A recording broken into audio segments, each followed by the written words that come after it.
Guys, dito naman tayo uling ng chicken macaroni salad. Yan ang ating macaroni, guys. Evolved na siya, oh, manipis. Harap. Yan ang ating chicken, guys.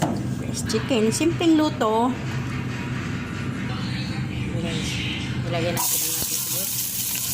1 big onion, guys. Isang malaking onion, guys. Yan lang, guys, ang aking ilalagay. Tapos chicken at saka macaroni and ating tomato paste, siyempre. Simpleng luto pero masarap. Okay, so ilagay na natin ang ating manok, guys.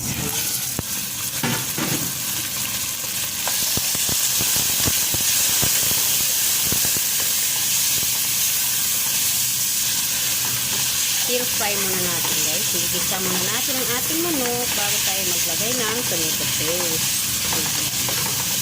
Para mas masarap ang ating macaroni, chicken macaroni again and again. Ayan, guys. Maglagay tayo ng tomato paste. 2 spoon of tomato paste, guys.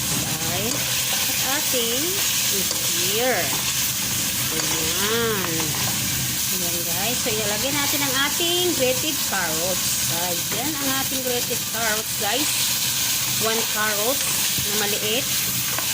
Stir muna natin. Then, maglagay tayo ng konting tubig. Tapos, maglagay tayo ng salt, black pepper, coriander, at saka turmeric powder.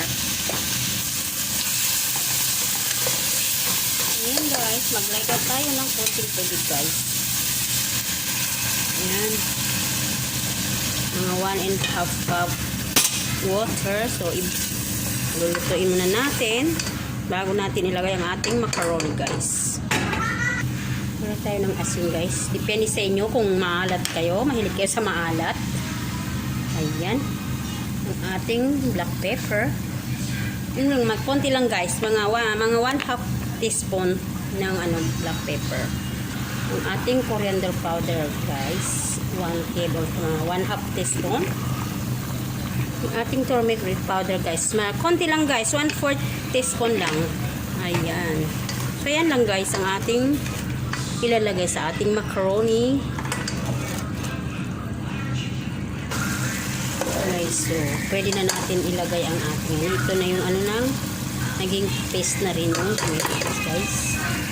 Ilagay na natin ang ating macaroni. Yan lang, guys, yung parang dry chicken macaroni siya. Dry chicken macaroni ang aking itatawag dyan. Dry lang naman siya, eh. Ganyan lang. Wala na akong ibang nilalagay na cream. O, pwede nating lagyan ng butter. It's optional kung gusto nyo ng dagdagan ng lasa. Pwedeng maglagay ng butter, guys. So, maglagay ako ng konting butter dito, guys. Para kahit paano may konting lasa na mas masarap. Dry lang siya, diba? Dito yung ating hiniwang butter, guys. 4 na hiwa yan, guys. So, ilalagay natin yan. Matutunaw yan po sa dyan. Ayan. O, diba? Dry lang siya, guys. Hindi siya, hindi siya plain, guys. Parang oil lang siya, oh. Diba? Parang dry siya, na wala akong nilagyan. Hindi ko na nilagyan ng guys, ng tubig ulit. Yung kung yung kanina nilagay ko dun sa manok, yun lang. So, ito na ang ating dried macaroni. Chicken dried macaroni. Ayan. Masarap na masarap yan. Ayan, luto na siya, guys. So, ayan ang ating finished product. Please support our channel. God bless. Bye-bye.